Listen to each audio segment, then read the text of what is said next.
हाँ जी बेटा, good morning. क्या हाल चाल आप सब लोगों के। बेटा अगर हम लोग बात करें बीसीके के अंदर, हम लोगों का चैप्टर नंबर 1 चल रहा था।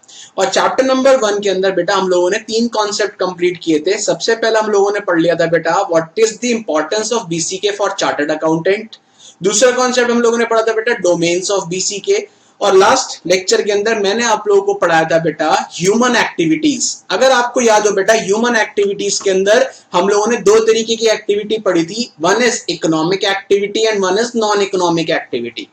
अगर मैं बात करूं, जल्दी से रिकॉल करते हैं बेटा, इकोनॉमिक एक्टिविटी का मतलब क्या है। अगर अगर एक्टिविटी को परफॉर्म करते टाइम आपका जो मोटिव है वो है to earn a livelihood, that activity is economic activity. अगर आपका मोटिव है अगर आपका मोटिव है बेटा care for other, that is non economic activity. इसका मतलब सर, जब भी हम लोग एक्टिविटीज को डिफरेंशिएट करेंगे तो हमारे को सबसे पहले देखना है मोटिव। अगर मोटिव है बेटा to earn a livelihood, that type of activity is economic activity. अगर motive to earn a livelihood नहीं है, that is known as non economic activity. Second point देखा था बेटा हम लोगों ने बेटा ड्राइवन फोर्स। अगर ड्राइवन फोर्स है रैशनैलिटी, रैशनैलिटी मतलब what I should get in return, that type of activity is economic activity. अगर बेटा ड्राइवन फोर्स है sentiments emotion altruism, that is care for other, that type of activity is non economic activity. मैंने आपको example ही बताया था बेटा, अगर एक शेफ रेस्टोरेंट में जाके खाना बनाता है, that activity of chef is known as economic activity. लेकिन अगर वो शेफ अपने घर पे अपने फैमिली मेंबर्स के लिए खाना बनाता है, दैट इज नोन एज बेटा नॉन इकोनॉमिक एक्टिविटी। ठीक, इसके बाद हम लोगों ने बेटा एक चीज और देखी थी जो इंपॉर्टेंट है बेटा, थोड़ा सा आपको ध्यान रखना है कि जितनी भी नॉन इकोनॉमिक एक्टिविटीज होती हैं उनका इकोनॉमिक डायमेंशन होता है। Sir what is the meaning of economic dimension? Her non economic activity को परफॉर्म करते टाइम आपका टाइम भी लगेगा, रिसोर्सेज भी लगेंगे, मनी भी लगेगा, तभी वो नॉन इकोनॉमिक एक्टिविटी बेटा क्या हो पाएगी, कंप्लीट हो पाएगी। That is it should be noted that all non economic activities have economic dimension. Clear है सर? एक चीज याद रखना सर, आपका एमसीक्यू बेस्ड पेपर है, ठीक है, तो आपको यहां पर रट्टाफिकेशन करने की जरूरत नहीं है। कॉन्सेप्चुअली अगर आप चीजों को समझ गए तो आप इजीली एमसीक्यू को सॉल्व कर पाओगे। फिर इसके बाद बेटा हम लोगों ने एक चीज और देखी थी, what are the characteristics of economic activities. Characteristics of economic activities के अंदर हम लोगों ने बेटा 4 कैरेक्टरिस्टिक्स देखी थी, याद करो। पहला, economic activities are income generating. Income कैसे जनरेट होती है, याद करो बेटा, यूजिंग फैक्टर्स ऑफ प्रोडक्शन। कितने फैक्टर थे बेटा? 4, land, labour, capital, entrepreneurship. Land के केस में क्या मिलेगा बेटा आपको? रेंट। दूसरा बेटा लेबर के केस में क्या मिलता है? Wages, salary. कैपिटल के बेसिस पे आपको क्या मिलता है बेटा? इंटरेस्ट। एंटरप्रेन्योरशिप के बेसिस पे आपको मिलता है प्रॉफिट। फिर इसी के अंदर हम लोगों ने एक चीज देखी थी बेटा, हमेशा इनकम की फॉर्म में ही नहीं होगा, दैट इज हमेशा इनकम मनी की फॉर्म में नहीं होगा, इनकम में be in kind also.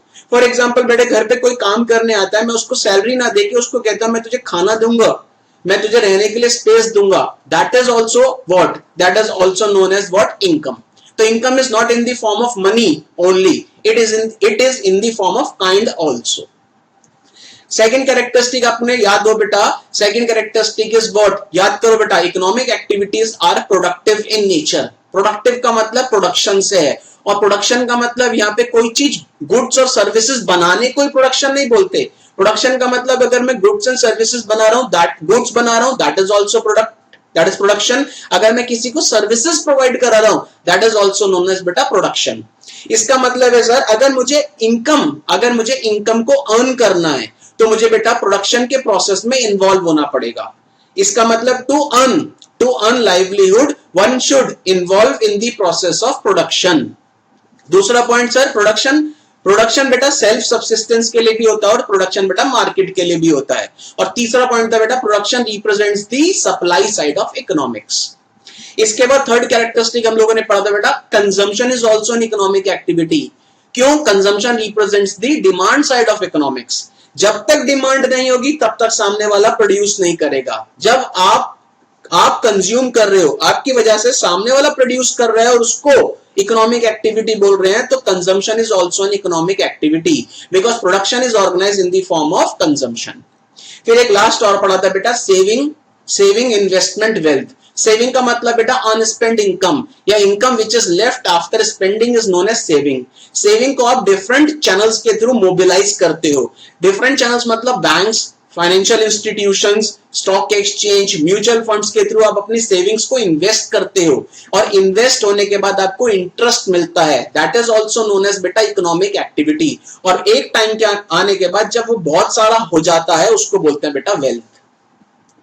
Clear है सर? हम लोगों ने बेटा लास्ट क्लास में ये पढ़ा था। आज हम लोग नया टॉपिक, दैट इज आज हम लोग उसके आगे का टॉपिक पढ़ रहे हैं। टॉपिक क्या है बेटा?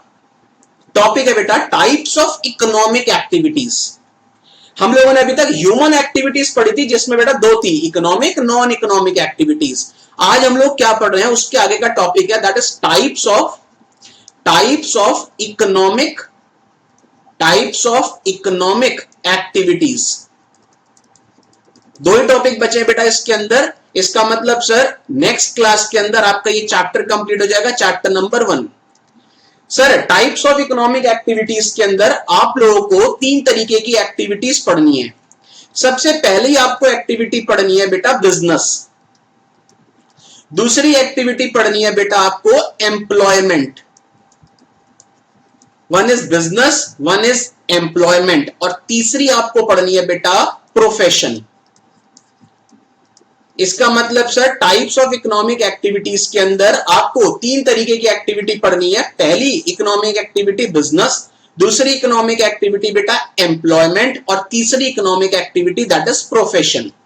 इन तीनों को पढ़ने के बाद इन तीनों का डिफरेंस भी दे रखा है आपके इंस्टीट्यूट ने। और एक बात याद रखना बेटा, it is the most important topic because इस पे बहुत सारे एमसीक्यू क्वेश्चंस हैं जो पूछे जाते हैं हर अटेम्प्ट में। अब सर अगर हम लोग बात करें, आपके मॉड्यूल ने क्या कर रखा है सर, बिजनेस को तीन पर्सपेक्टिव के अकॉर्डिंग डिफाइन कर रखा है। दैट इज बिजनेस के अंदर फर्दर आपको बिजनेस को डिफाइन करना है 3 पर्सपेक्टिव के अकॉर्डिंग। सबसे पहला आपको ब्रॉडर लेवल पे बिजनेस की डेफिनेशन डिफाइन करनी है। इसके बाद बेटा मिडिल लेवल पे बिजनेस की डेफिनेशन डिफाइन करनी है। इसके बाद बेटा नैरो लेवल पे बिजनेस की डेफिनेशन डिफाइन करनी है। इसका मतलब सर अगर हम लोग बात करें, आपके मॉड्यूल ने बिजनेस को 3 तरीके से डिफाइन कर रखा है, ब्रॉडर वे में, मिडिल वे में एज वेल एज नैरो वे में। ठीक है, बिजनेस के बाद बेटा एक एक्टिविटी और बता रखी है that is employment. Employment is also an economic activity. और तीसरा बेटा एक एक्टिविटी और बता रखी है that is profession. Profession is also an economic activity. फिर इसके बाद इन तीनों को बताने के बाद बेटा आपके मॉड्यूल ने क्या कर रखा है, इन तीनों में डिफरेंस भी बता रखा है। ठीक, अब अगर हम लोग बात करें सर, सबसे पहला concept types of economic activities में सबसे पहले हम लोग देखते हैं सर बिजनेस की डेफिनेशन। ठीक है, और बिजनेस की डेफिनेशन 3 चीज के अकॉर्डिंग, ब्रॉडर पर्सपेक्टिव के अकॉर्डिंग, मिडिल पर्सपेक्टिव के अकॉर्डिंग, नैरो पर्सपेक्टिव के अकॉर्डिंग। ठीक, सबसे पहले आते हैं सर ब्रॉडर वे में बिजनेस की डेफिनेशन। सर ब्रॉडर वे में बिजनेस का मतलब क्या होता है? अगर मैं बात करूं sir business represents the range of activities. इसका मतलब sir business represents the range of activities which includes manufacturing. ये मैंने आपको फर्स्ट क्लास में ही बताया था। Business includes range of activities which includes manufacturing. दूसरा बेटा trading, which includes manufacturing, trading, service etcetera. इसका मतलब सर ब्रॉडर वे में बिजनेस का मतलब है बिजनेस इंक्लूड्स स्पेक्ट्रम या वैरायटी या range of activities which includes manufacturing, trading, service etcetera. Sir क्या मतलब हुआ? इसका ये मतलब है सर कोई मुझसे पूछता है आप क्या करते हो, मैं उसको बोलूंगा आई am in a service business. That is मैं बिजनेस करता हूं और बिजनेस भी कैसा, सर्विस बिजनेस में हूं। दैट इज मैंने उसको कुछ नहीं बताया मैं क्या करता हूं, मैंने उसको बोला मैं सर्विस बिजनेस में हूं, मींस मैं सर्विसेज प्रोवाइड कराता हूं। अगर मैं ये बोल रहा हूं तो ये कहलाता है बेटा बिजनेस की डेफिनेशन, और बिजनेस की डेफिनेशन ब्रॉडर पर्सपेक्टिव के अकॉर्डिंग। ठीक, अब हम लोग मिडिल की बात करते हैं सर। मिडिल का मतलब है सर बिजनेस की definition, business represents the specific According to middle perspective, business represents the specific activity और industry. ध्यान से समझना इस चीज को. Business represents the specific activity और industry. मीन्स अगर कोई मुझसे पूछता है सर आप क्या करते हो, मैं उसको बोल रहा हूं I am in an education industry. Means मैं सेक्टर बता रहा हूं, मैं किस सेक्टर में काम करता हूं. अगर मैंने उसको सेक्टर नहीं बताया, मैंने बोला मैं सर्विस प्रोवाइड कराता हूं, किस टाइप की सर्विस वो नहीं बताया, दैट इज ब्रॉडर पर्सपेक्टिव. अगर मैंने उसको बोला आई am in an education industry, तो सामने वाले को समझ आ जाएगा कि हाँ भैया ये तो एजुकेशन से रिलेटेड कुछ काम करता है. इस टाइप की डेफिनेशन को हम लोग क्या बोलते हैं बेटा, बिजनेस की मिडिल पर्सपेक्टिव के according.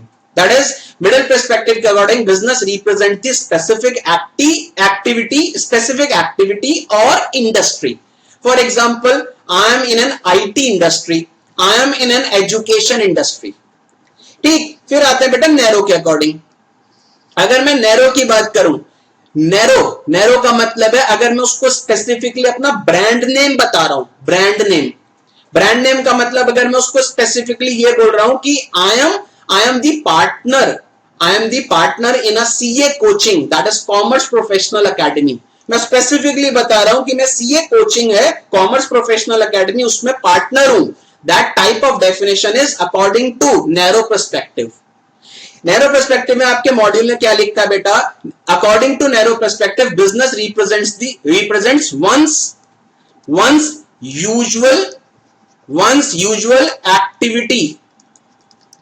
usual activity of operating a firm.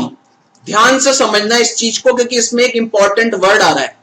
one's usual activity of operating a firm. यहां मैंने एक वर्ड लिखा बेटा यूजुअल एक्टिविटी. यूजुअल एक्टिविटी का मतलब है सर मैं एक एक्टिविटी कर रहा हूं जिससे मुझे प्रॉफिट हो रहा है. मैं एक एक्टिविटी कर रहा हूं जिससे मुझे बेटा प्रॉफिट हो रहा है, लेकिन वो वन टाइम एक्टिविटी कर रहा हूं तो वो बिजनेस नहीं है.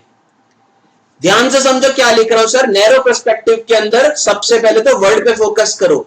Business according to narrow perspective business means one's usual activity of operating a firm.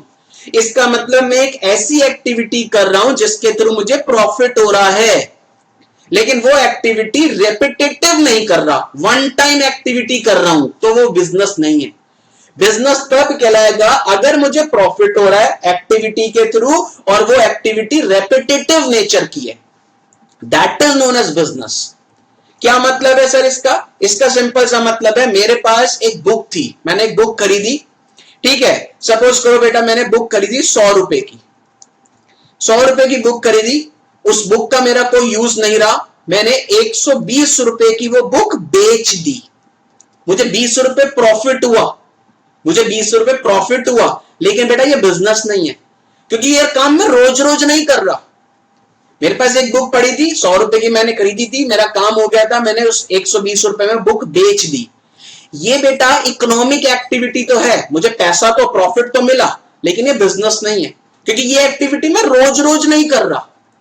तो वर्ड पे फोकस करो. बिजनेस कब कहलाएगा, जब एक्टिविटी वन टाइम ना होके रेपिटेटिव नेचर की होगी.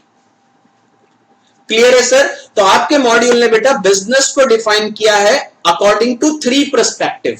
One is according to broader perspective, हर चीज बिजनेस है, तो it includes range of activities या it includes spectrum of activities, that is manufacturing, trading, service etcetera. For example I am in a service industry.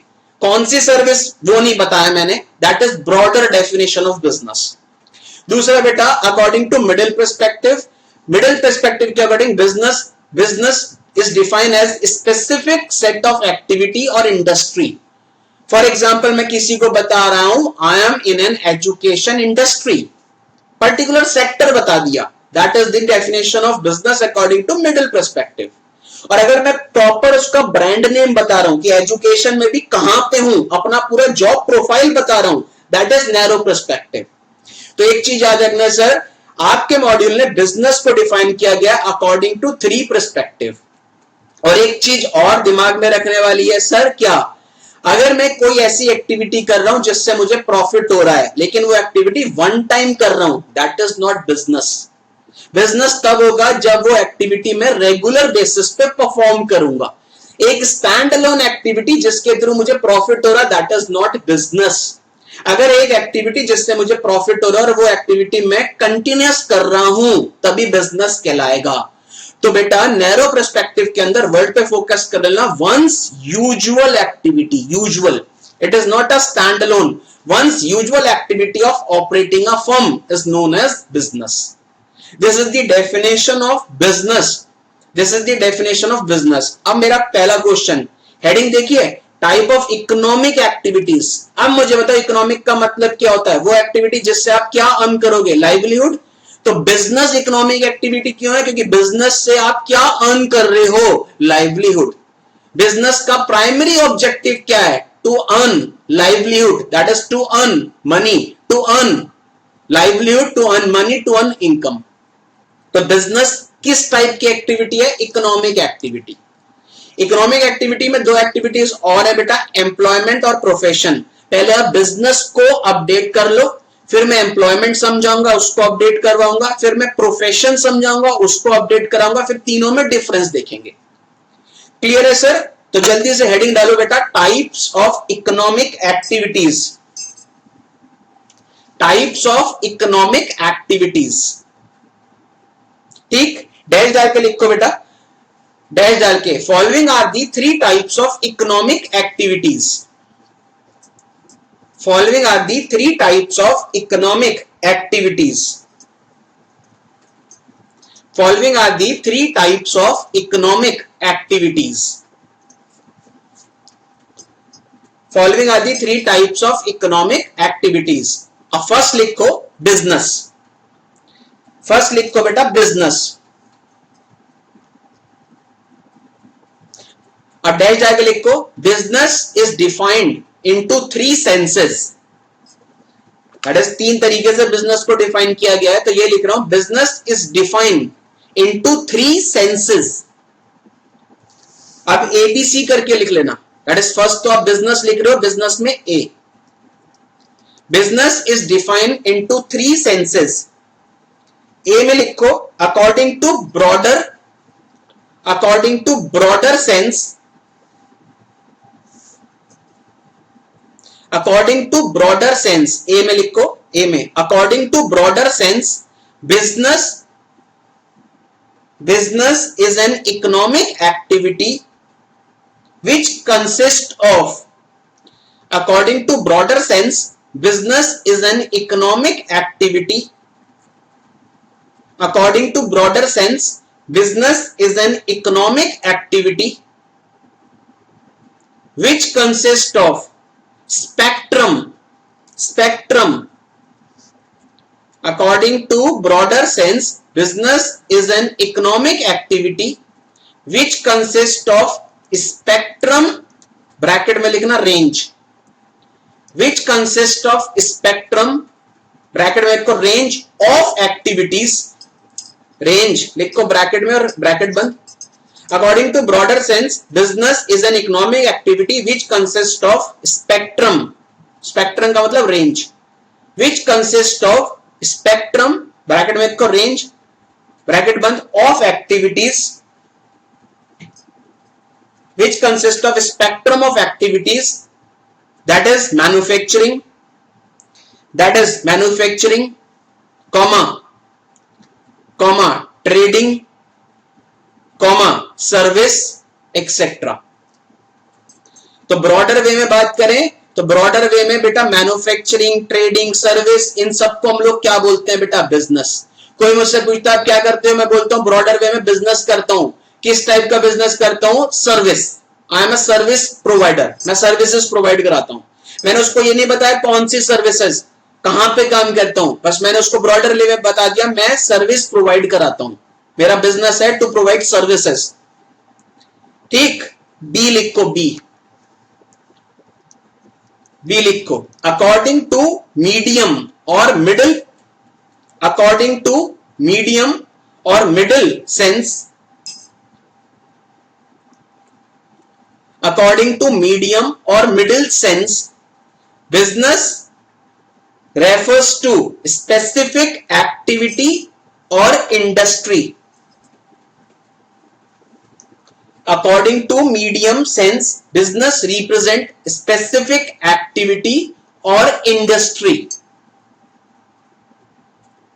According to medium sense, business represents specific activity or industry, such as education industry, comma, IT industry, etc. Such as education industry, comma, IT industry, etc. For example अगर मैं बात करूं, मैंने बता दिया सामने वाले को आई am in an education business, सामने वाला भी सेटिस्फाई हो जाएगा कि हाँ भैया ये कहीं ना कहीं एजुकेशन बिजनेस में है। उसको ये नहीं पता है बेटा किस टाइप की एजुकेशन, स्पेसिफिक कुछ नहीं पता, मैंने उसको बोला आई am in an education business, तो वो सेटिस्फाई हो जाएगा कि हाँ भैया सामने वाला एजुकेशन बिजनेस से रिलेटेड कुछ काम करता है। तो यहां पे ये लिखा है बिजनेस रिप्रेजेंट स्पेसिफिक एक्टिविटी और इंडस्ट्री। ठीक है, अब आते हैं सी, अब आते हैं बेटा सी, तो डैश डाल के लिखो बेटा, और सी में नेक्स्ट लिखो C, according to narrow sense business may be defined as, according to narrow sense, business may be defined as one's usual activity. According to narrow sense, business may be defined as one's usual activity of operating a firm. According to narrow sense, business may be defined as one's usual activity of operating a firm. One's usual activity of operating a firm. इसमें example लिख लो, I am the partner of CA coaching. सामने वाले को मैंने specifically बताया कि मैं एक सीए कोचिंग में पार्टनर हूं, इसका मतलब मैं उसको डेफिनेशन बता रहा हूं अकॉर्डिंग टू नैरो सेंस। मैंने उसको ये नहीं बताया कि स्पेसिफिकली मैं सीए कोचिंग में पार्टनर हूं, मैंने बोला आई am in an education industry, that is मैं उसको बिजनेस के डेफिनेशन बता रहा हूं मिडिल सेंस के अकॉर्डिंग। मैं सामने वाले को बोल रहा हूं मैं सर्विस प्रोवाइड कराता हूं, मैंने उसको ये नहीं बताया किस टाइप की सर्विस, तो मैं बिजनेस की डेफिनेशन समझा रहा हूं सामने वाले को ब्रॉडर सेंस में। अब एक चीज वापस बोल रहा हूं, मैंने यहाँ पे एक वर्ड आपको लिखवाया वंस यूजुअल एक्टिविटी, इसको ध्यान रखना पड़ेगा आपको क्योंकि इस पे क्वेश्चन आ सकता है।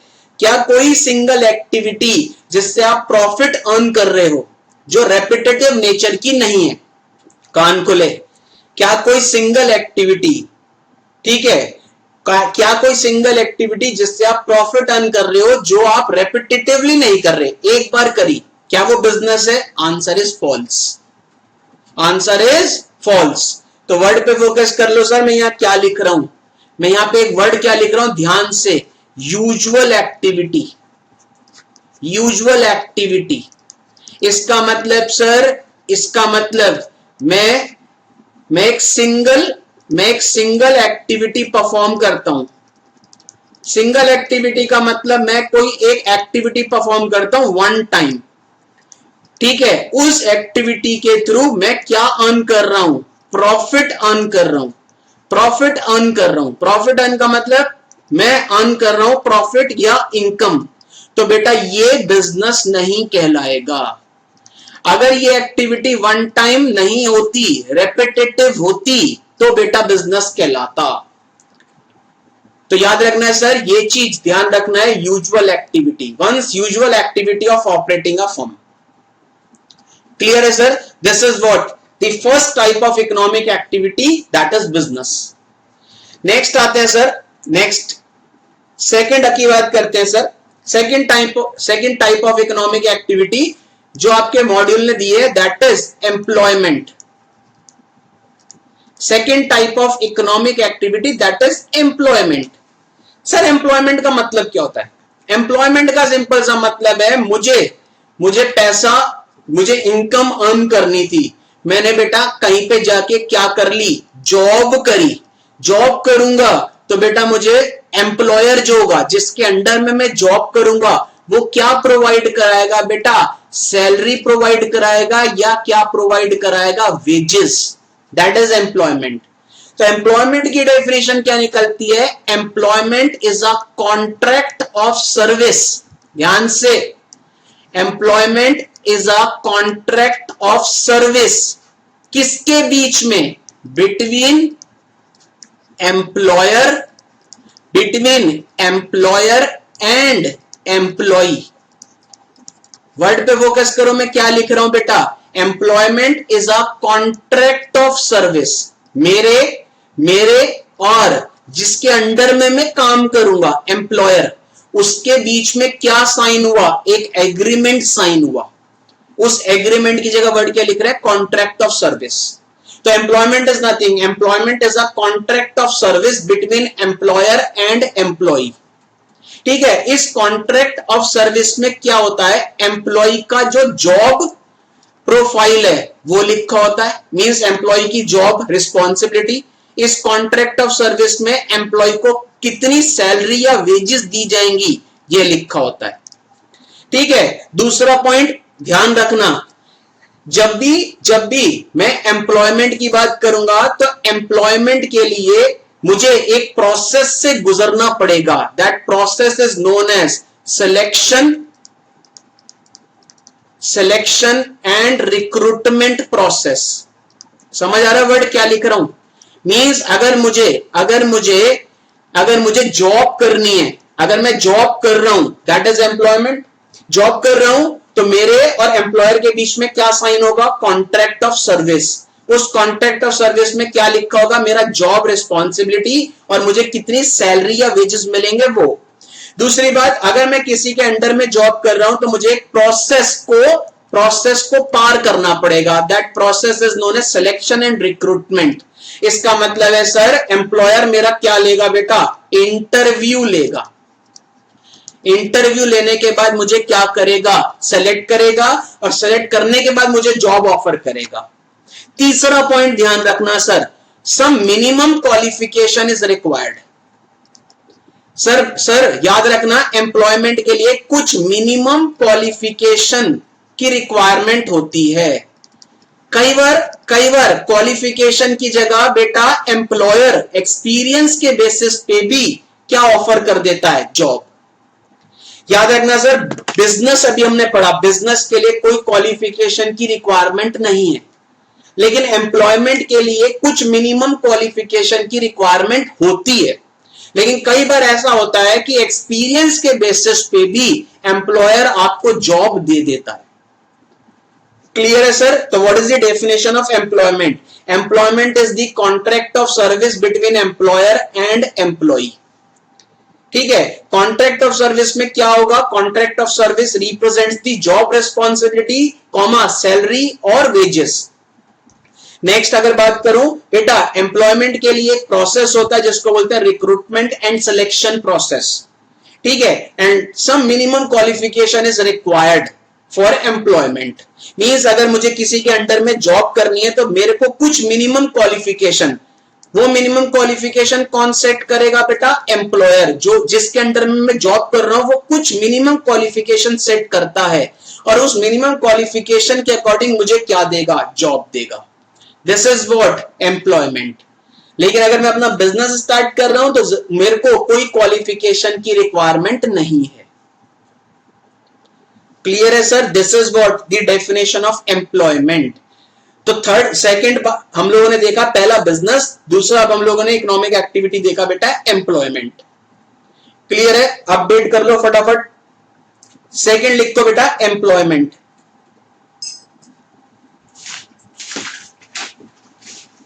सेकंड लिखो बेटा एम्प्लॉयमेंट। डैश जाके लिखो sir employment is a contract of service between employee and employer.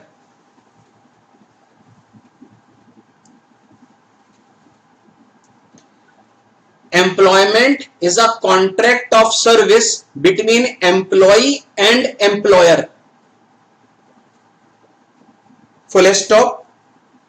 Employment is a contract of service between employee and employer. Full stop. The contract consists of job description, comma, wages or salary, etc. The contract consists of job description. The contract consists of job description, comma, wages or salary, etc. इस contract of service में क्या लिखा होगा? Employ का job responsibility, उसको कितनी salary या wages देंगे, वो सब कुछ लिखा होगा कॉन्ट्रैक्ट ऑफ सर्विस में. तो आपने लिखा बेटा employment is a contract of service between employ and employer. Full stop. This contract consists of job description, comma, wages or salary. Next line से लिखो. One has to undergo. अब अगर मुझे जॉब चाहिए तो मुझे कौन से प्रोसेस को पार करना पड़ेगा? Selection, recruitment and selection process. तो यही लाइन लिखिए. One has to undergo process of recruitment and selection. One has to undergo process of recruitment and selection. One has to undergo process of recruitment and selection in employment. One has to undergo process of recruitment and selection in employment. अब तीसरा point, कुछ qualification तो चाहिए ना, कुछ qualification तो होनी चाहिए compare to business.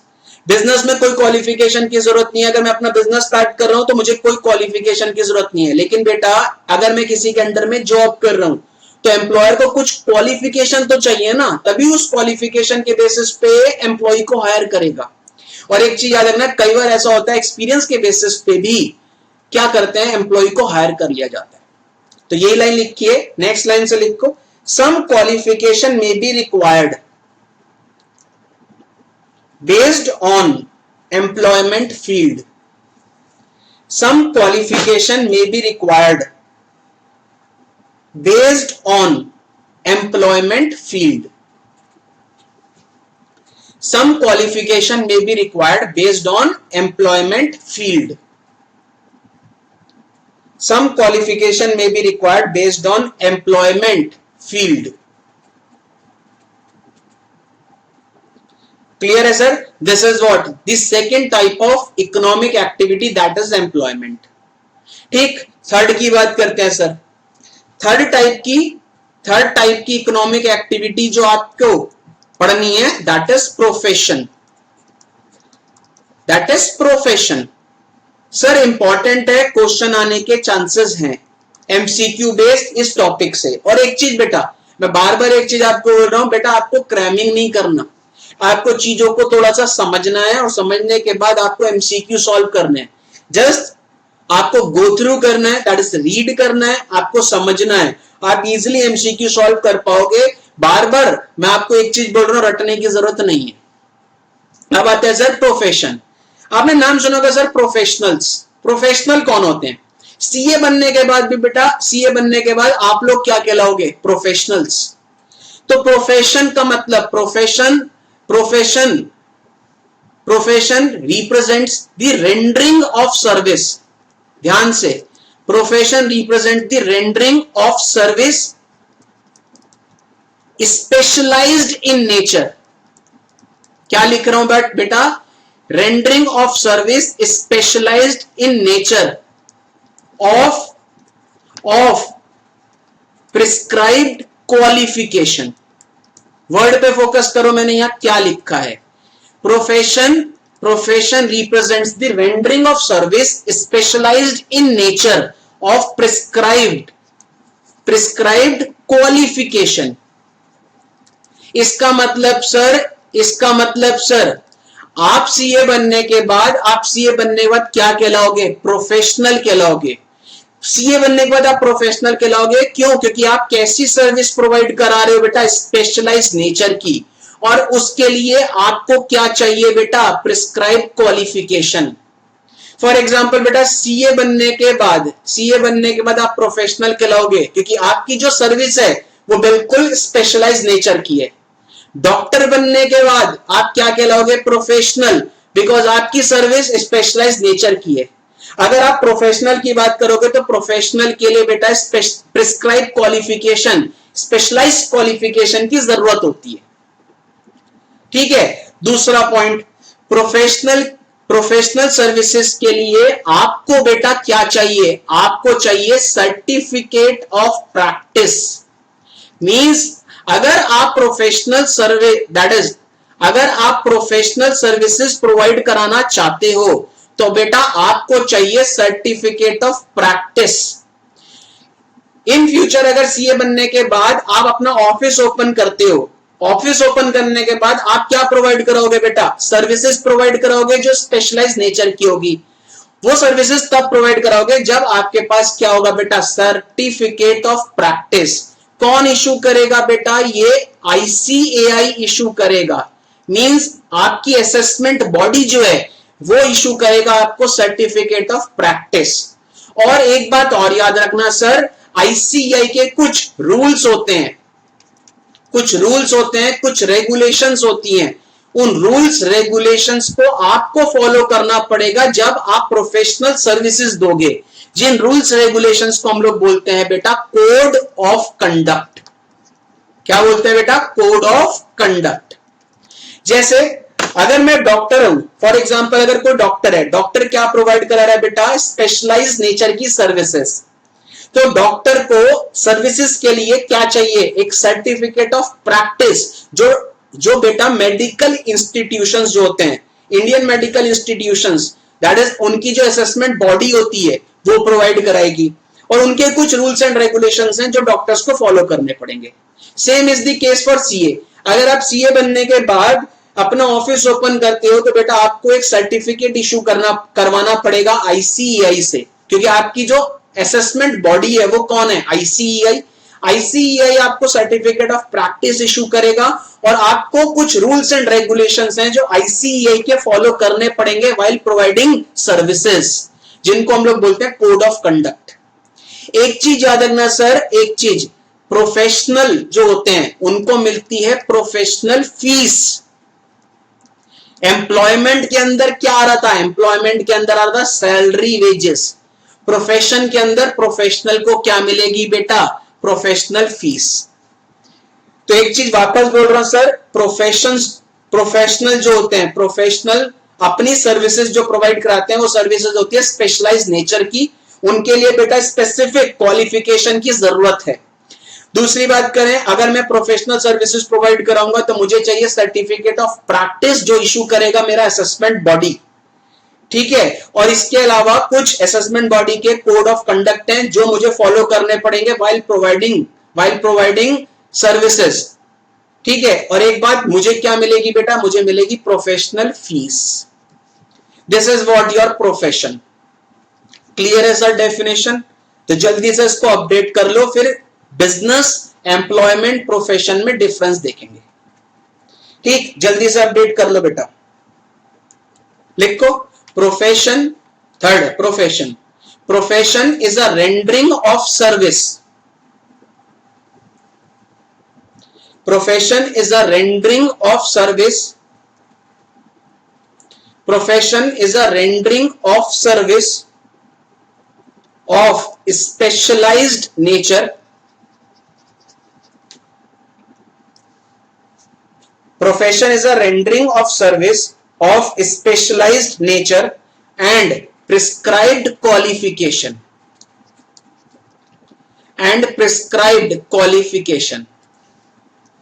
Profession is a rendering of service of specialized nature and prescribed qualification.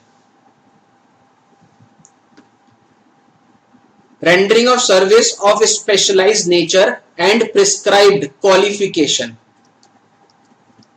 Next line से लिखो sir, a certificate of practice is required. A certificate of practice, bracket में लिखना COP, a certificate of practice is required. A certificate of practice is required and need to follow the code of conduct. Means आपको professional services जब भी provide करानी है तो आपको चाहिए उस सर्विसेज को प्रोवाइड करने से पहले सर्टिफिकेट ऑफ प्रैक्टिस, जो कौन इशू करेगा? आपका assessment body. A certificate of practice is required and need to follow the code of conduct. Code of conduct का मतलब कुछ रूल्स रेगुलेशंस हैं वो फॉलो करने पड़ेंगे। A certificate of practice is required and need to follow code of conduct. Example लिख लो, CA, doctors etcetera, इनको हम लोग क्या बोलते हैं? प्रोफेशनल्स। ठीक, तो अगर हम लोग बात करें बेटा, हम लोगों ने सबसे पहले देखा बेटा बिजनेस को 3 तरीके से डिफाइन किया गया है। पहला, बिजनेस को डिफाइन किया गया बेटा ब्रॉडर वे में, दूसरा बेटा मीडियम वे में, तीसरा बेटा नैरो वे में। अगर कोई एक सिंगल एक्टिविटी जिसके थ्रू मैं प्रॉफिट अर्न कर रहा हूं, क्या वो बिजनेस है? नहीं। अगर वो एक्टिविटी जिसके थ्रू मैं प्रॉफिट अर्न कर रहा हूं और वो यूजुअल है, दैट इज बिजनेस। ठीक है। नेक्स्ट है employment. Employment is a contract of service between employ and employer. Some sort of minimum qualification is required for employment। और तीसरा पॉइंट क्या था बेटा? अगर एम्प्लॉयमेंट की बात करूं तो उसके लिए एक प्रोसेस होता है रिक्रूटमेंट एंड सिलेक्शन। फिर हम लोग profession is the rendering of service specialised nature की होगी और उसके लिए प्रिस्क्राइब क्वालिफिकेशन की जरूरत है। और प्रोफेशनल सर्विसेज देने के लिए हमें चाहिए बेटा एक सर्टिफिकेट ऑफ प्रैक्टिस, जो हमारे को असेसमेंट बॉडी जो होगी हमारी वो इशू करेगा, और हमें फॉलो करना पड़ेगा उस असेसमेंट बॉडी के कुछ code of conducts while delivering services. Clear है सर? अब हेडिंग डाल लो सर, अब हेडिंग डाल लो सर, डिफरेंस बिटवीन, बहुत सिंपल है सर, जो हमने पढ़ा है वही, difference between business, profession, difference between business, profession and employment। difference between business, profession and employment means business, profession और employment में क्या difference है? business, profession and employment में क्या difference है? इन तीनों में डिफरेंस भी दे रखा है आपके इंस्टीट्यूट ने। बिल्कुल सिंपल डिफरेंस है, कुछ फैक्टर्स हैं जिनको ध्यान में रख के डिफरेंस दिया गया है। तो जो मैं आपके सामने चार्ट बना रहा हूं, इन चार्ट को सबसे पहले आप समझ लो, उसके बाद इसको कॉपी करना। सबसे पहले तो भैया मीनिंग, सबसे पहले तो बेटा मीनिंग लिखना है। अब मीनिंग का मतलब डेफिनेशन, यहां पे आपको बिजनेस की डेफिनेशन लिखनी है ब्रॉडर वे में। बिजनेस की डेफिनेशन ब्रॉडर वे में, business represents the spectrum of activity that includes manufacturing, trading, service etcetera. यहां लिखना है profession. Profession is the rendering of service of specialised nature and prescribe qualification. यहां लिखना है बेटा employment means contract of service between employ and employer. फिर आते हैं स्टैब्लिशमेंट। आप मुझे बताओ स्टैब्लिशमेंट, मुझे बताओ बिजनेस को अगर स्टैब्लिश करना है, स्टार्ट करना है, तो आपको क्या चाहिए? जस्ट आपको बिजनेस स्टार्ट करना है तो आपको डिसीजन लेना है और कुछ लीगल फॉर्मेलिटीज हैं, उन फॉर्मेलिटीज को पूरा करना और बिजनेस स्टार्ट हो जाएगा। प्रोफेशनल सर्विसेज स्टार्ट करनी है तो आपको क्या चाहिए बेटा? COP चाहिए, सर्टिफिकेट ऑफ प्रैक्टिस। और एम्प्लॉयमेंट के लिए एम्प्लॉयर आपको क्या देगा बेटा? अपॉइंटमेंट लेटर देगा। एम्प्लॉयर आपको क्या प्रोवाइड कराएगा बेटा? Appointment letter. तो सबसे पहला फैक्टर डेफिनेशन, दूसरा फैक्टर एस्टेब्लिशमेंट, डिफरेंस देख रहे हैं अब हम लोग। तीसरे फैक्टर की बात करें that is ethical guidance. Ethical guidance. मुझे एक बताओ प्रैक्टिकली बिजनेस के अंदर कौन गाइड करेगा? बिजनेस के अंदर बेटा जो ओनर है उसके खुद के रूल्स होंगे जो चलेंगे। प्रोफेशनल के अंदर हमारे को क्या करना पड़ेगा? हमारी प्रोफेशनल बॉडी के कोड ऑफ कंडक्ट्स को फॉलो करना पड़ेगा। और एम्प्लॉयमेंट में बेटा एम्प्लॉयर के जो रूल्स हैं, एम्प्लॉयर के जो रूल्स हैं वो फॉलो होंगे। ठीक। फोर्थ की बात करें सक्सेशन। फोर्थ की बात करें सक्सेशन। सक्सेशन का मतलब क्या है? सक्सेशन का मतलब है सर, से फॉर एग्जांपल कोई बिजनेसमैन है, उसकी डेथ हो जाती है, ठीक है, तो बेटा वो अपना बिजनेस अपनी फैमिली मेंबर को हैंडओवर कर सकता है, तो सक्सेशन तो बेटा बिजनेस में पॉसिबल है। लेकिन बेटा एक एग्जांपल, फॉर एग्जांपल बेटा एक डॉक्टर है, डॉक्टर को कहीं बाहर जाना है, डॉक्टर की तबीयत खराब है, क्या वो किसी दूसरे सीए को कह सकता है कि तू आ जा भाई? डॉक्टर सीए को कह सकता है आज मैं क्लिनिक पे नहीं आ रहा तो तू आके बैठ जा। तो अगर सक्सेशन की बात करूं तो नॉट पॉसिबल। और एम्प्लॉयमेंट के अंदर एम्प्लॉई ये थोड़ी ना कह सकता आज मैं नहीं जा रहा, मेरी जगह कोई और चला जाए, तो succession not possible in case of employment. Next आते हैं फिफ्थ, सक्सेशन के बाद आता है बेटा स्टेबिलिटी। स्टेबिलिटी का मतलब बिजनेस में आपको पता है कि आपको शॉर्टी से जो भी आपको इनकम है वो आएगी आएगी नहीं, इसका मतलब बेटा अनसर्टेनिटी। बिजनेस में अनसर्टेनिटी है।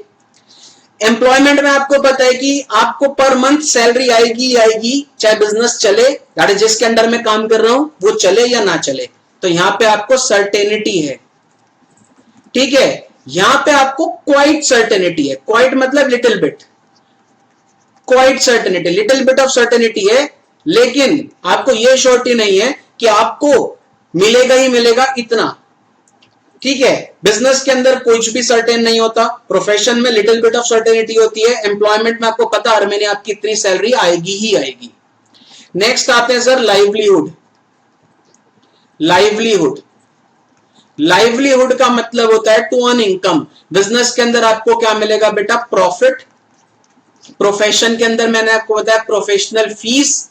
और एम्प्लॉयमेंट में आपको क्या मिलेंगे बेटा? वेजेस, या बेटा क्या मिलेगी? सैलरी मिलेगी। ठीक है, सेवेंथ डिफरेंस की बात करें, इन्वेस्टमेंट। बिजनेस को स्टार्ट करने के लिए इन्वेस्टमेंट चाहिए, हाँ जी सर, सब्सटेंशियल इन्वेस्टमेंट चाहिए, ह्यूज इन्वेस्टमेंट चाहिए। अगर मैं अपना ऑफिस स्टार्ट कर रहा हूं दैट इज प्रोफेशन, तो उसके अंदर सब्सटेंशियल इन्वेस्टमेंट नहीं चाहिए, लेकिन हाँ लिटिल बिट ऑफ इन्वेस्टमेंट तो चाहिए ही। मींस आपको एक चेयर, आपको फर्नीचर तो खरीदना पड़ेगा। एम्प्लॉयमेंट अगर मैं किसी के अंडर में जॉब करता हूं तो मुझे कोई इन्वेस्टमेंट की जरूरत नहीं है, नो इन्वेस्टमेंट। ठीक है, 8 की बात करते हैं सर क्वालिफिकेशन। क्वालिफिकेशन, बिजनेस के लिए कोई क्वालिफिकेशन की जरूरत नहीं है, लेकिन अब हम बात करें प्रोफेशनल के लिए क्वालिफिकेशन चाहिए, और वो भी कैसी बेटा? स्पेशलाइज्ड नेचर की, और प्रिस्क्राइब क्वालिफिकेशन चाहिए। प्रोफेशनल के लिए प्रिस्क्राइब क्वालिफिकेशन, एम्प्लॉयमेंट के लिए सम मिनिमम क्वालिफिकेशन इज रिक्वायरमेंट। तो this is what the difference, this is what the difference between business, professional, profession and employment. अब वापस चलो सर याद करने का तरीका, सबसे पहले डेफिनेशन, सबसे पहले डेफिनेशन, फिर 2 ई, फिर 2 एस, फिर एल आई क्यू। वापस चलो सर याद करने का तरीका, सबसे पहले मीनिंग, सबसे पहले मीनिंग में डेफिनेशन लिखनी है बिजनेस की, प्रोफेशन की, एम्प्लॉयमेंट की। फिर 2 ई एस्टेब्लिशमेंट, एथिकल गाइडेंस। फिर 2 एस स्टेबिलिटी, सक्सेशन। फिर एल लाइवलीहुड, फिर क्यू क्वालिफिकेशन, एल क्यू और आई फॉर इन्वेस्टमेंट। तो this is what the difference between, this is what the difference between business, profession and employment. Sir इस पे question आपके module में दे रखा है कि प्रोफेशन को क्या मिलता है? फीस मिलती है। बिजनेस में क्या आता है? प्रॉफिट आता है। एम्प्लॉयमेंट में क्या मिलता है? Salary, wages. तो ये शॉर्ट में एक डिफरेंस है जिसको आप सिंपल टर्म्स में नोट कर सकते हो। तो आप एक काम करो, फटाफट इस डिफरेंस को नोट कर लो जो आपको मैंने समझाया, और याद रखने का तरीका कुछ नहीं, सबसे पहले डेफिनेशन। यहां पे आपको डेफिनेशन कौन सी लिखनी है, बिजनेस की ब्रॉडर वे में जो हम लोगों ने डेफिनेशन पढ़ी है। यहां पे आपको प्रोफेशन की क्या लिखनी है बेटा, डेफिनेशन। यहां आपको एम्प्लॉयमेंट की क्या लिखनी है सर, डेफिनेशन।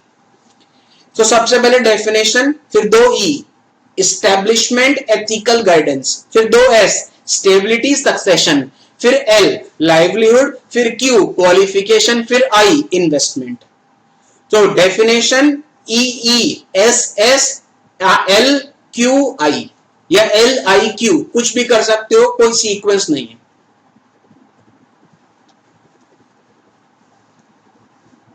फटाफट इसको नोट कर लो बेटा, फटाफट इस चीज को नोट कर लो। 4 कॉलम बना लो। पहले कॉलम में लिख लो बेटा फैक्टर्स, दूसरे कॉलम में लिख लो बिजनेस, तीसरे कॉलम में लिख लो प्रोफेशन, चौथे कॉलम में लिख लो एम्प्लॉयमेंट। मीनिंग मतलब डेफिनेशन। एस्टेब्लिशमेंट, एस्टेब्लिश कैसे होगा बिजनेस, कुछ लीगल फॉर्मेलिटीज हैं, उन लीगल फॉर्मेलिटीज और आपका डिसीजन है, ठीक है। प्रोफेशन के लिए सर्टिफिकेट ऑफ प्रैक्टिस चाहिए, एम्प्लॉयमेंट के लिए अपॉइंटमेंट लेटर चाहिए, ठीक। एथिकल गाइडेंस, एथिकल गाइडेंस का मतलब बिजनेस के अंदर जो ओनर बोलेगा वो करना पड़ेगा, ठीक है। प्रोफेशन के अंदर आपको बोलेगा assessment body code of conduct लगाएगा आपके ऊपर, और एम्प्लॉयमेंट में जो आपका एम्प्लॉयर बोलेगा। सक्सेशन, बिजनेस आप ट्रांसफर कर सकते हो, possible. Profession not possible, employment not possible. Business के अंदर कोई भी श्योरिटी नहीं होती, एम्प्लॉयमेंट के अंदर सर्टेनिटी होती है, लेकिन प्रोफेशन के अंदर little bit of certainty. Livelihood, business के अंदर आपको प्रॉफिट मिलेगा, ठीक है। प्रोफेशन के अंदर प्रोफेशनल फीस मिलेगी, और एम्प्लॉयमेंट में सैलरी वेजेस। बिजनेस के अंदर सब्सटेंशियल इन्वेस्टमेंट की जरूरत होती है, प्रोफेशन के अंदर लिटिल बिट ऑफ इन्वेस्टमेंट, और एम्प्लॉयमेंट में नो इन्वेस्टमेंट। क्वालिफिकेशन, बिजनेस के लिए कोई क्वालिफिकेशन की जरूरत नहीं है, प्रोफेशन के लिए प्रिस्क्राइब क्वालिफिकेशन चाहिए जो स्पेशलाइज नेचर की होगी, और एम्प्लॉयमेंट के लिए मिनिमम कुछ क्वालिफिकेशंस की जरूरत पड़ती है। तो this is the difference between business, employment and profession.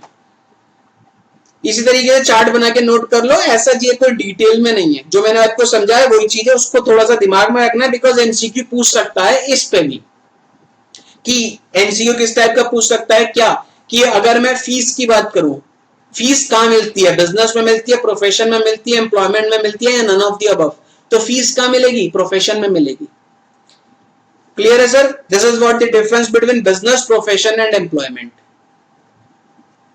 अब एक छोटा सा टॉपिक और दे रखा है, हेडिंग डाल लो बेटा, खत्म है, बस लास्ट टॉपिक है, और इसमें भी कुछ नहीं है सच। हेडिंग डाल लो, छोटा सा टॉपिक है, ऑब्जेक्टिव ऑफ बिजनेस। छोटा सा टॉपिक है, हेडिंग डालो objective of business. Sir business के कुछ ऑब्जेक्टिव्स हैं, सर बिजनेस के 4 ऑब्जेक्टिव हैं। पहला ऑब्जेक्टिव है इकोनॉमिक, दूसरा ऑब्जेक्टिव है बेटा सोशल, तीसरा ऑब्जेक्टिव है बेटा ऑर्गेनिक, और चौथा ऑब्जेक्टिव है बेटा legal comma environmental. That is objective of business के अंदर 4 ऑब्जेक्टिव दे रखे हैं आपके बिजनेस के। जो प्राइमरी ऑब्जेक्टिव होता है बिजनेस का, वो होता है to earn profit, that is the primary objective. अगर मैं पैसे से रिलेटेड कुछ बात कर रहा हूं, इसका मतलब अगर मैं प्रॉफिट की बात कर रहा हूं, अगर मैं सेल्स की बात कर रहा हूं, अगर मैं रिटर्न ऑन इन्वेस्टमेंट की बात कर रहा हूं, रिटर्न ऑन इन्वेस्टमेंट मतलब आरओआई, इस तरीके के कुछ बात कर रहा हूं, तो ये जो ऑब्जेक्टिव कहलाएगा, ये कहलाएगा इकोनॉमिक ऑब्जेक्टिव ऑफ बिजनेस। वापस बोल रहा हूं सर, बिजनेस के कुछ ऑब्जेक्टिव्स हैं, 4 ऑब्जेक्टिव है बिजनेस के। पहला ऑब्जेक्टिव है बेटा इकोनॉमिक ऑब्जेक्टिव। इकोनॉमिक ऑब्जेक्टिव का मतलब है अगर मैं बात कर रहा हूं पैसे से related, that is economic objective of business, ठीक है। अब अगर हम लोग बात करें ऑर्गेनिक ऑब्जेक्टिव, अगर मैं बात करूं सर सोशल देख लेते हैं, सोशल ऑब्जेक्टिव ऑफ बिजनेस का मतलब क्या है? सोशल ऑब्जेक्टिव ऑफ बिजनेस का सिंपल सा मतलब है, मैं डिजास्टर के टाइम पे, ड्यूरिंग डिजास्टर मैं क्या कर रहा हूं बेटा? सपोर्ट कर रहा हूं। That is also an objective of business. देखा नहीं, अभी रिलायंस ने कोरोना हुआ, दैट इज डिजास्टर आया, महामारी आई, ठीक है, इस बीच रिलायंस ने बहुत सारे डोनेशन दिए। दैट टाइप ऑफ ऑब्जेक्टिव, जिसको डोनेशन की टर्म्स में बात कर रहा हूं, टाटा ने डोनेट किए बहुत सारा amount, that is social objective of business. Organic की बात करें, ऑर्गेनिक ऑब्जेक्टिव होता है मेरा बिजनेस को सरवाइव करता रहूं, दैट इज मैं अपने बिजनेस को सरवाइव करूं, सर्वाइवल, अपने बिजनेस को बढ़ाऊं, growth, that type of objective is known as organic objective. Means मैं अपने बिजनेस को मार्केट में स्टे करके रखूं, मार्केट से आउट ना होने दूं, ये भी मेरा ऑब्जेक्टिव है, दैट इज ऑर्गेनिक ऑब्जेक्टिव। मैं अपने बिजनेस को बढ़ाऊं, जिसको हम लोग सिंपल टर्म्स में ग्रोथ बोलते हैं, एक्सपेंशन बोलते हैं, या डाइवर्सिफिकेशन बोलते हैं। क्या बोलते हैं? ग्रोथ, एक्सपेंशन या डाइवर्सिफिकेशन। तो ये जो ऑब्जेक्टिव है ये कहलाता है बेटा organic objective. Legal objective, legal ethical and environmental objective का मतलब क्या है? मैं सारे रूल्स, सारे लॉ को फॉलो कर रहा हूं, ठीक है, मैं सारा काम कर रहा हूं ट्रांसपेरेंट, ट्रांसपेरेंट मतलब मैं कोई भी फ्रॉड नहीं कर रहा, मैं सारा काम कर रहा हूं ट्रूथफुलनेस के अकॉर्डिंग, मैं सारा काम कर रहा हूं Fairlie, that is what legal ethical objective of business. Environmental इसी के साथ जुड़ा हुआ है। एनवायरमेंट का मतलब होता है सर, मैं अपने बिजनेस को चला रहा हूं और मैं अपने बिजनेस के अंदर ऐसी चीजें यूज कर रहा हूं जिससे एनवायरमेंट पे इंपैक्ट कम हो। फॉर एग्जांपल मेरे बिजनेस के अंदर मैं लैपटॉप को ज्यादा यूज कर रहा हूं, समझा रहा हूं, देखो ध्यान से, मैं अपने बिजनेस में लैपटॉप को ज्यादा यूज कर रहा हूं कंपेयर टू डेस्कटॉप, मैं लैपटॉप को ज्यादा यूज कर रहा हूं कंपेयर टू डेस्कटॉप। क्यों बेटा? जब लैपटॉप को यूज कर रहा हूं कंपेयर टू डेस्कटॉप, तो लैपटॉप यूज करूंगा तो इलेक्ट्रिसिटी कम कंज्यूम होगी कंपेयर टू डेस्कटॉप, और जब इलेक्ट्रिसिटी कम कंज्यूम होगी तो वाटर कम यूज होगा, जिससे एनवायरमेंट पे इंपैक्ट कम होगा। मींस बिजनेस के अंदर एनवायरमेंटल ऑब्जेक्टिव मतलब बिजनेस को चला रहा हूं और बिजनेस की वजह से एनवायरमेंट पे इंपैक्ट ना हो। बिजनेस में अगर मैं लैपटॉप को यूज कर रहा हूं, हर एम्प्लॉय को मैंने कहा लैपटॉप यूज करो, ठीक है, तो लैपटॉप को यूज करेंगे एम्प्लॉय, जिसकी वजह से इलेक्ट्रिसिटी कम कंज्यूम होगी कंपेयर टू डेस्कटॉप। जब इलेक्ट्रिसिटी कम कंज्यूम होगी तो वाटर बचेगा ना, वाटर मतलब इलेक्ट्रिसिटी वाटर से बनती है, जिसकी वजह से एनवायरमेंट पे इंपैक्ट क्या हो जाएगा? कम हो जाएगा। तो these are the 4 objectives of business.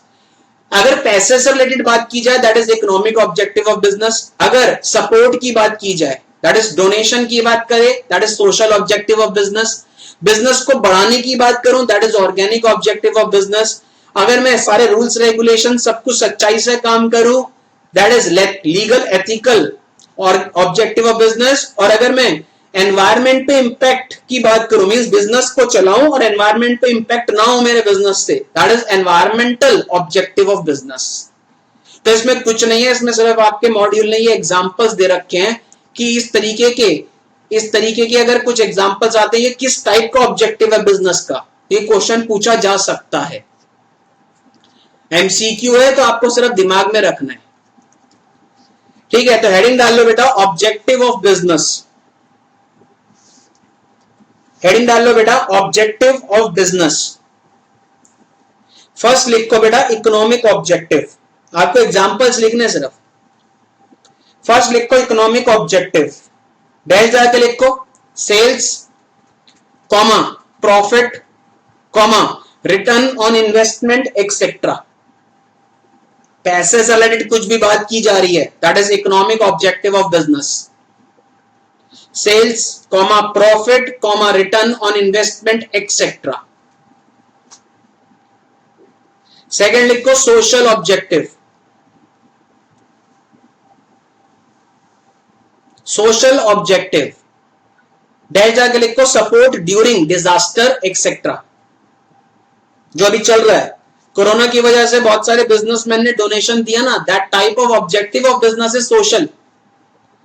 तो यहां पे लिखना है support during disaster, support during disaster etcetera. Third लिखो ऑर्गेनिक ऑब्जेक्टिव। थर्ड लिखो बेटा ऑर्गेनिक ऑब्जेक्टिव। ऑर्गेनिक ऑब्जेक्टिव का main that is organic objective में मैं अपने बिजनेस को सबसे पहले तो मार्केट में सरवाइव करूं।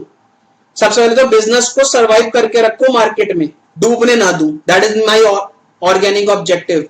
दूसरा बिजनेस को बढ़ाने के बारे में सोचो, दैट इज ऑर्गेनिक ऑब्जेक्टिव। तो डैश डाल के लिखो survival comma growth comma diversification etcetera. Survival comma growth comma diversification etcetera. And last fourth लिखो legal comma ethical and environmental. Legal comma ethical and environmental objective. Legal comma ethical and environmental objective. Dash जाकर लिखो respect for law, means law को follow कर रहा हूं, respect for law comma transparency comma truthfulness. Respect for law comma transparency comma truthfulness comma honesty. ये सब किस category में? Legal ethical. और अगर मैं लैपटॉप यूज करूं बिजनेस में, डेस्कटॉप यूज ना करूं, ये कहलाएगा एनवायरमेंटल ऑब्जेक्टिव, जिसको हम लोग सिंपल टर्म्स में बोलते हैं ग्रीन टेक्नोलॉजी। जिसको हम लोग सिंपल टर्म्स में क्या बोलते हैं बेटा? Green technology. ग्रीन टेक्नोलॉजी का मतलब ऐसी चीजें यूज करो बिजनेस में जिससे एनवायरमेंट पे इंपैक्ट ना हो। ठीक है, तो respect for law comma transparency comma truthfulness comma honesty comma green technology etcetera. Green technology etcetera. तो these are the 4 objectives of business. तो याद रखना बेटा, पैसे से रिलेटेड बात की जाएगी इकोनॉमिक ऑब्जेक्टिव, सपोर्ट की बात की जाएगी सोशल ऑब्जेक्टिव, सर्वाइवल ग्रोथ की बात की जाएगी ऑर्गेनिक ऑब्जेक्टिव, लॉ की बात की जाएगी, ऑनेस्टी की बात की जाएगी, ग्रीन टेक्नोलॉजी की बात की जाएगी, that is legal ethical and environmental objective. तो this completes your topic that is types of economic activities. एक छोटा सा टॉपिक और बचा है बेटा इसके अंदर, जो नेक्स्ट क्लास में कंप्लीट करा दूंगा। फिलहाल इस टॉपिक से रिलेटेड जितने भी एमसीक्यू हैं आपके मॉड्यूल में वो देख लेते हैं एक बारी, ठीक है। इसके बाद नेक्स्ट टॉपिक नेक्स्ट क्लास में कराएंगे। सर ये कुछ आपके सामने कुछ एमसीक्यू गिवन है, ठीक है। पहला एमसीक्यू देखो क्या बोल रहा है, विच of the following statement does not comprise business activity.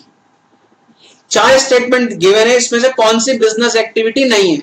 पहली बोल रहा है sale of old furniture by household for profit. दूसरा a carpenter made furniture for its domestic use, अपने लिए बना रहा है किसी और के लिए नहीं। तीसरा स्टील फर्नीचर इंडस्ट्री। चौथा डोमेस्टिक अप्लायंस इंडस्ट्री। इसमें से कौन सी बिजनेस नहीं है? कोई चीज मैं अपने लिए बना रहा हूं, मीन्स अ कारपेंटर अपने घर के लिए फर्नीचर बना रहा है, that is not the business activity. तो correct answer is D. Second question पढ़ो, which of the following is not an economic objective of firm. अभी पढ़े आपने, इकोनॉमिक ऑब्जेक्टिव में क्या आएगा? पैसे से related. Sales growth economic objective है। इंप्रूवमेंट इन मार्केट शेयर, मेरा मार्केट शेयर बढ़ रहा है, इकोनॉमिक ऑब्जेक्टिव है। Profit return on investment economic objective है। कंजर्वेशन ऑफ नेचुरल रिसोर्स, मैं कोई नेचुरल रिसोर्सेज की बात कर रहा हूं, ये इकोनॉमिक ऑब्जेक्टिव नहीं है। तो विच of the following is not economic objective of firm, that is D, conservation of natural resource. Next आता है सर ट्रेडिंग। ट्रेडिंग का मतलब बताया था मैंने, बाइंग एंड सेलिंग। तो यहां लिखा भी हुआ है trading implies buying for the purpose of selling. Apply this criteria, tell which of the following activity would not qualify as trading. Trading का मतलब यहां बोल रहा है खरीदा और बेचा। खरीदा और बेचा को ध्यान में रख के इन चारों में से बताओ कौन सी ट्रेडिंग एक्टिविटी नहीं है। Purchase of good in bulk from manufacturer and sell in smaller quantity, मैंने मैन्युफैक्चरर से खरीदा और सेल किया, ये ट्रेडिंग है। Buying from wholesaler and selling to consumer, ये भी ट्रेडिंग है। Buying from retailer for self consumption, ये ट्रेडिंग नहीं है, क्योंकि ऊपर क्या बोल रहा है खरीदो और बेचो, इसको बोलते हैं ट्रेडिंग। खरीदा और खुद के लिए, दैट इज नॉट ट्रेडिंग। तो करेक्ट आंसर इज सी। चौथा भी देख लेते हैं, purchase of raw material from supplier for further processing in the factory. Raw material खरीद रहा हूं, फैक्ट्री को अंदर दे रहा हूं, वहां से फिनिश गुड्स बनेंगे, कस्टमर तक जाएंगे, तो ये ट्रेडिंग होगा। तो correct answer is C, buying from retailer for self consumption. Next पढ़ो fourth, which of the following occupation requires rendering of service based on specialized knowledge and membership of assessment body? Rendering of service of specialized knowledge, correct answer is बिना देखे बेटा profession. And last पढ़ो बेटा, the occupation in which people work for other and get remunerated in return. मैं किसी दूसरे के लिए काम कर रहा हूं और मुझे वो remunerated दे रहा है, remuneration दे रहा है। remuneration का मतलब salary wages दे रहा है, that is employment. तो these are some MCQ related to this topic. I hope आपको ये सारे टॉपिक क्लियर होंगे बेटा। अब आपका सिर्फ एक छोटा सा टॉपिक बचा है, अगर मैं बात करूं that is types of organisations. अभी तक हम लोग बात करें बेटा, अभी तक हम लोगों ने जितने भी टॉपिक पढ़े हैं उससे रिलेटेड जितने भी MCQ आपके मॉड्यूल में थे, मैं हर टॉपिक के बाद आपको मॉड्यूल के MCQ करा रहा हूं।